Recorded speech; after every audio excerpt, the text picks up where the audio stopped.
Hey guys, I know I said that progress videos wouldn't take over my channel, and they're not going to. I just wanted to kind of kill two birds with one stone right here because I have some good tips to talk about involving something I've also been doing. So as you can see, I'm training fire making here at the Mage Bank, and if you're wondering why, it's because of my fire making brawling gloves. If you don't know a lot about brawling gloves, they're a drop off of the rare drop table, and they're not like an uncut emerald type rare drop table drop. They're actually really rare, and I got a lot of them from my 200 mil thieving goal. And the drop rate of them from Prifddinas has been nerfed a lot since the first batch of Elf City, but you do still get a lot of them if you're going for any sort of extended thieving experience goal.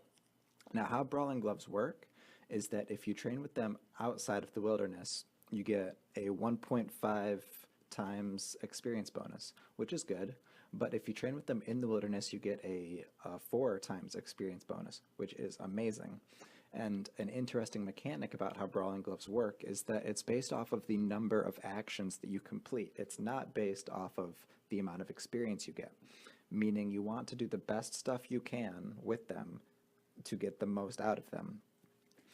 So you can see I'm burning magic logs in this clip. I actually did burn almost all of my elder logs that I had, and I don't like buying logs. It's just not something that I do. It goes against my morals to buy logs over maple just because maple are so cheap, and I am also cheap. I had a lot of logs though from thieving in Elf City and also from the daily with Coden, so I decided to use them up, and I figured using magics wouldn't be that bad. As you can see, I have an XP counter on, or my bottom XP counter, I should specify, is all of the experience I've gained with just fire making brawlers in the wilderness. Now, there were a couple times when my brawlers broke and I was still fire making a little bit, and I didn't notice immediately, so I burned a few extra logs. So if you can take that into consideration, maybe at the end of this video, subtract like 10k XP from that XP counter, and that'll show you about how much I got with the brawlers. This is the guy that you bank at the Mage Bank, Gundai. I just wanted to take a little clip to look at him because I love the way this NPC looks, the way he has his hands behind his back, the way he walks, and the way he looks like he has that old RuneScape feel. It's still being in RuneScape 3, which is something I really enjoy. So just a little shout out to Gundai.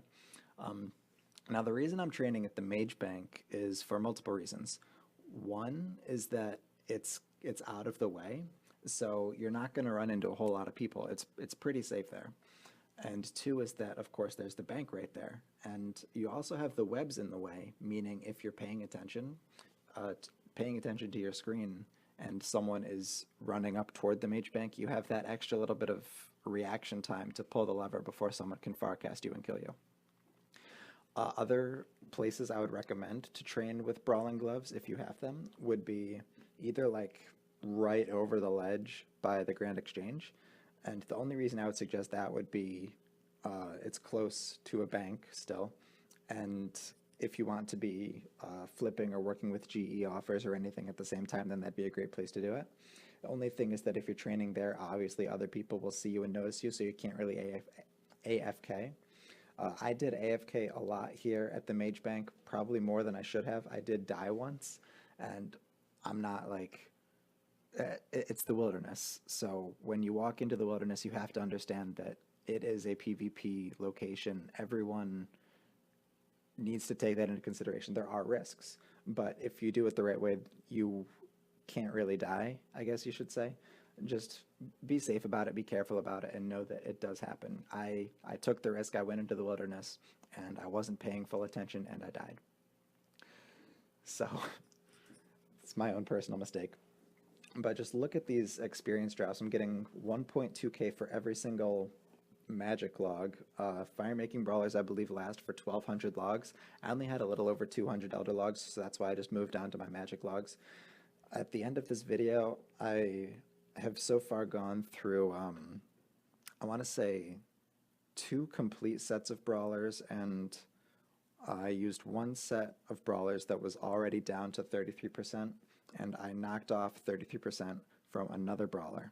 Now, as I said, I did die in the wilderness, and because I'm bad at gravestones and didn't really click what I should have, I lost my fire ring. And the problem with getting the ring of fire back is that you can't just talk to someone and get it back after you've gotten it, you need to relight 6 of the beacons. So this is me running through the 6 beacons I thought would be the easiest to light.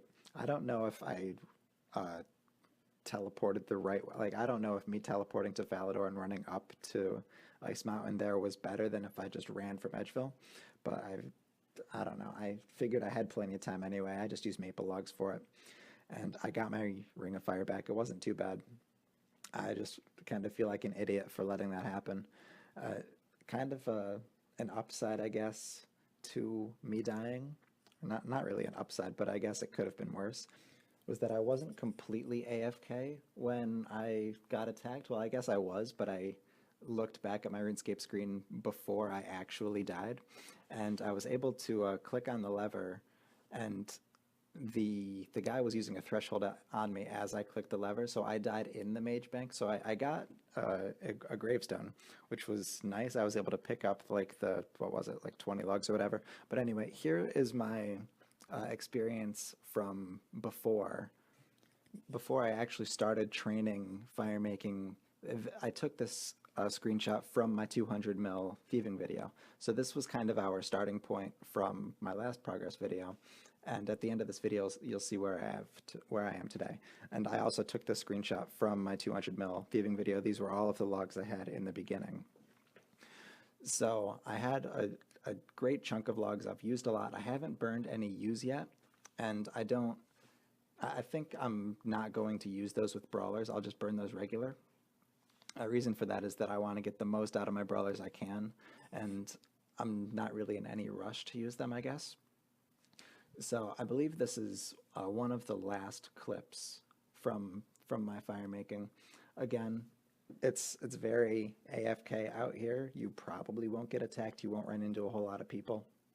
But if you do, I mean, you're right by a bank anyway, so there's not really any need, I should say, for you to have anything on you that is worth too much. You can bring out a little bit with you at a time, if that makes sense. Other things that you could be training with brawlers out here would be like cooking. You can do mining or wood cutting with divine locations, but there's really not any need to run all the way out here for those. You could do those right by Edgeville or something. You can do smithing with a portable forge. Also, agility brawlers, talking about those real quick, is that like other brawlers, it's based off of the number of actions and not the number of experience. So if you want to be training with them at the Wilderness Agility course, or at any course for that matter, only wear them for the last obstacle, where you get the big chunk of experience for completing the lap. That way you'll really get a lot of extra instead of kind of wasting it on all of the little obstacles where you'd only get a few extra bonus experience in the end. But anyway, finishing up this inventory, gonna run to the bank and see what I have left. You can see I have 4.2 million experience on my bottom experience counter. That's everything that I got from going through the brawlers that I mentioned earlier. You can see I used up most of my elders, just about all of my magics. I used a lot of maples AFKing at Elf City, and I haven't touched my use yet. If we look at my top, I guess you'd say middle, fire making experience counter, I have 51.6 mil right now, and thinking back to the screenshot from earlier, I had 41.5, somewhere around there. So I've gotten, or no, not 41, 44, I'm sorry. So doing some math in my head, that's around 7 million fire making experience in the past few days, which I'm pretty content with. Considering a lot of that was from my brawlers, I'm very happy to get all that experience. And with that, I'm going to conclude this video. I hope you guys have a fantastic day. Stay happy, stay tuned for the next video, and I'll see you guys next time.